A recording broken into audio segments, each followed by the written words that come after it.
it's your boy Danny here, and you're probably going to be hearing like the sound of air coming out during this video.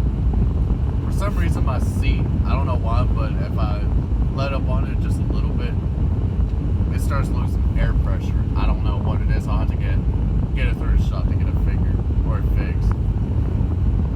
That's not what I wanted to talk about. I just wanted to go ahead and get that out of the way before I get started with the video, so you're just not like, what is that noise in the background? I don't know if you'll be able to hear it. It's fairly loud, so I wouldn't be surprised if you can. But I just wanted to give like general thoughts, or kind of like a discussion as to why I'll probably never be a trainer. Now, this is not saying that you shouldn't be a trainer or anything. If you want to be a trainer, talk to your company or whatever company you're going to go with. Because I know if you're going to become a trainer, depending on the company, you need at least 6 months to a year before you can become a trainer. It's different for each company. I think with Maverick, I had to be with them for 6 months. And I didn't want to be a trainer with them just for various reasons. Now I'm about to go over. But the main reason why I really don't want to be a trainer, I guess what you would consider the main trainer, or main reason why, I really don't want to ride that long with somebody that isn't either family or a good friend. It's kind of weird and selfish, but like I'm more of a hands-on kind of guy whenever it comes to teaching. And honestly, I don't know. I don't think it would be for me. I really don't. I know it's like a very vague answer, but quite frankly, I just don't think it'd be good enough. If I'm going to be riding with somebody for a little bit, it's not going to be a complete stranger. It's going to be somebody I know and I am comfortable with. Because quite frankly, you don't really know who's getting in the truck with you.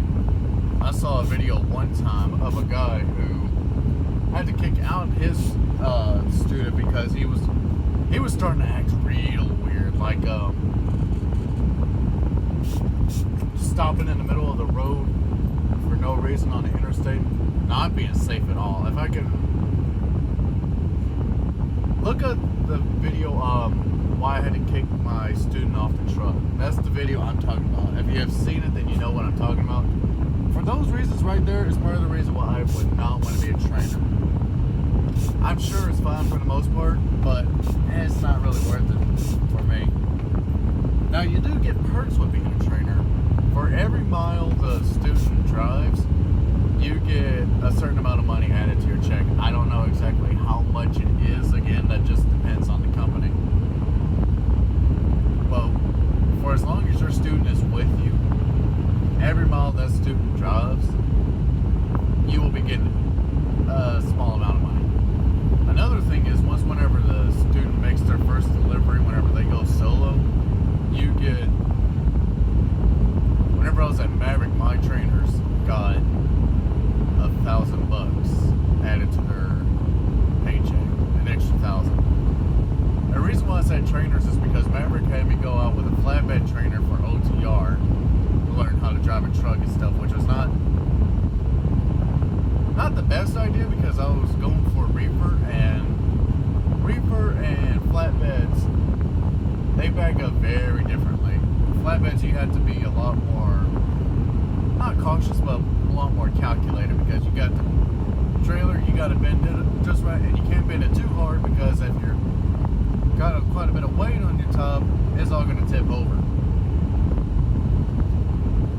Sorry, I had to burp. And flatbeds, you can basically back those up super easy. You can basically put those in at like a 90-degree angle and just go right on in. So yeah, no, I stayed with my flatbed trainer for like a month, and then with Maverick, I went and trained with my local guy. He was a reefer unit up in Russellville, Arkansas. I was with him for a few days just to kind of learn the basics, try to learn how to back up using a reefer trailer, which is, like I said, very different. Learning how to operate the reefer, and just, yeah, that was basically it. I know each of them got a paycheck, but since it was 2 trainers, if it was 2 trainers, I don't know if they both got an extra 1,000 or if one was just 1,000 and the other one got a certain amount. I don't know. I never did ask on that.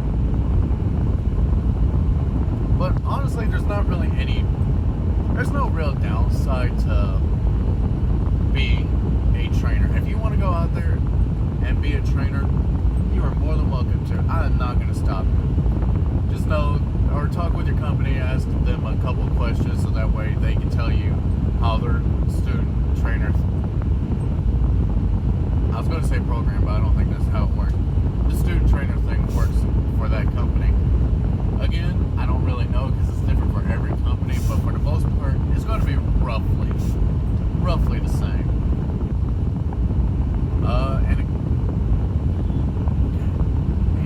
The horn's really sensitive. It's going to be different. It's going to be slightly different, mostly in like the pay. Because I don't want to sit here and say, yeah, you'll get 1,000 after your student makes like their first delivery. That's how it was at Maverick.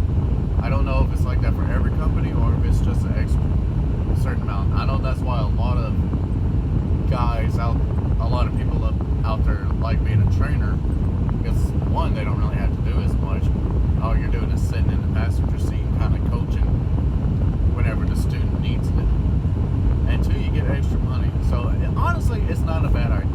It's not a bad deal. It really isn't. The only reason why I wouldn't do it, and again, is because quite frankly, I don't really hardly trust anybody. It takes I'm a nice guy and stuff.